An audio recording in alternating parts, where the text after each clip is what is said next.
여러분 반갑습니다. 오늘 우리는 현대의학과 공중보건의 핵심 기초인 독성학을 다룹니다. 독성학은 화학적, 물리적 요인에 의해 생체 내에서 나타나는 유해 작용을 다루는 학문입니다. 단순히 독을 찾는 것이 아니라 환경과 인체의 상호작용을 과학적으로 분석하는 것이죠. 16세기 파라셀수스는 모든 물질은 독이며 용량만이 독과 약을 구분한다고 했습니다. 우리가 매일 마시는 물도 단시간에 과량 섭취하면 수분 중독을 일으킵니다. 규정된 용량과 한계를 이해하는 것이 독성학의 기본 전제입니다. 모든 물질은 독이며 용량만이 독과 약을 구분한다는 것이죠. 결국 독성학은 무엇이 독인가를 찾는 학문이 아니라 어느 정도의 양이 어떤 조건에서 유해한가를 과학적으로 규명하는 학문입니다.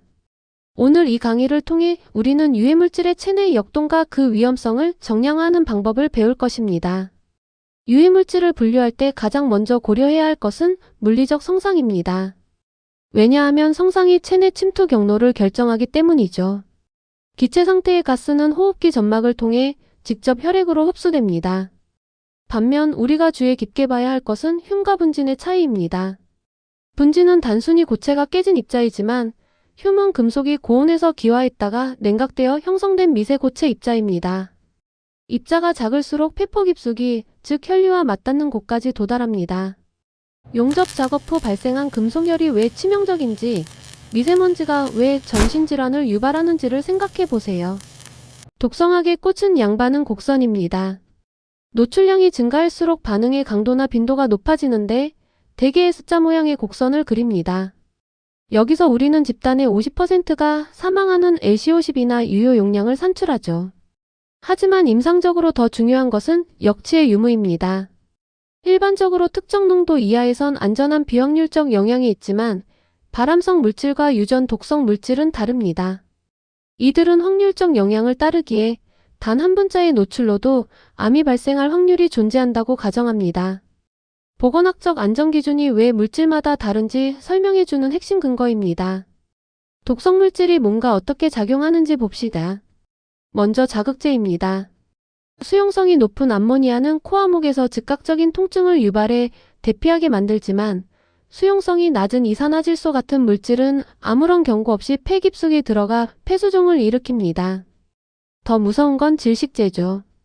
단순 질식제인 메탄은 공기 중 산소를 밀어내어 우리를 숨막히게 하지만 화학적 질식제인 일산화탄소CO는 혈액 내 헤모글로빈과 산소의 결합을 방해합니다. 산소가 있어도 세포가 굶어 죽게 만드는 내부의 적인 셈입니다. 환자의 임상 증상만 보고도 어떤 기전에 독소에 노출되었는지 추론할 수 있어야 합니다. 이제 물질의 체내 여정, 즉 독성대사 과정을 보겠습니다. 호흡기능관을 거치지 않고 전신 혈류로 직행하기 때문에 가장 위험한 경로입니다. 반면 소화기로 들어온 독소는 간의 초회 통과 효과를 통해 1차적으로 해독됩니다. 간은 일상 이상 반응을 통해 지용성 물질을 수용성으로 바꿔 소변으로 내보내려 했습니다. 자, 이제 독성물질이 우리 몸 어디에 숨어드는지 살펴볼까요? 먼저 왼쪽 화면을 보시죠. 우리 피부는 훌륭한 방어막이지만 기름에 잘 녹는 지용성 물질에게는 예외입니다. 유기용제 같은 성분들은 장갑을 끼지 않은 손의 진피층을 가볍게 통과해 우리 몸의 노란색 지방 조직 사이에 야금야금 쌓이게 됩니다. 오른쪽은 더 은밀합니다. 납과 같은 중금속은 우리 몸의 기둥인 뼈를 저장소로 삼습니다. 그림처럼 뼈 조직 세포 사이사이에 마치 구슬처럼 박혀서 아주 오랜 기간 머무르며 우리 건강을 위협하죠. 단순히 들어오는 것보다 어디에 어떻게 쌓이는지를 아는 것이 진정한 독성 관리의 시작입니다. 벤젠 같은 물질은 간에서 대사되는 과정에서 오히려 에폭사이드라는 강력한 발암물질로 변신합니다. 몸을 지키려는 대사 작용이 때로는 치명적인 독을 완성하는 도구가 되기도 하는 역설이 존재하기도 합니다. 우리는 어떻게 안전기준을 정할까요? 실험동물을 대상으로 암환성, 만성 시험을 거쳐 아무런 악영향이 나타나지 않는 최대 용량인 노예를 찾아냅니다. 그리고 이 수치를 그대로 인간에게 적용할까요? 아닙니다.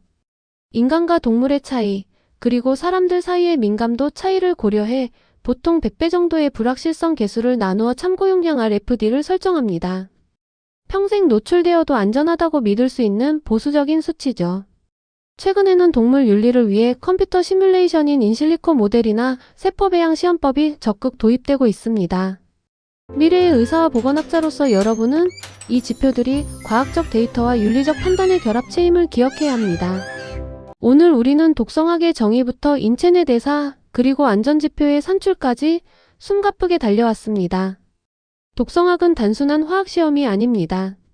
환경과 인간이 어떻게 상호작용하는지, 그리고 우리가 임상 현장에서 만날 환자들의 증상이 어떤 환경적 배경에서 기인했는지를 이해하는 열쇠입니다. 여러분이 현장에서 마주할 수많은 질병 중 상당수는 우리가 숨쉬는 공기, 마시는 물이라는 일터에서 시작됩니다.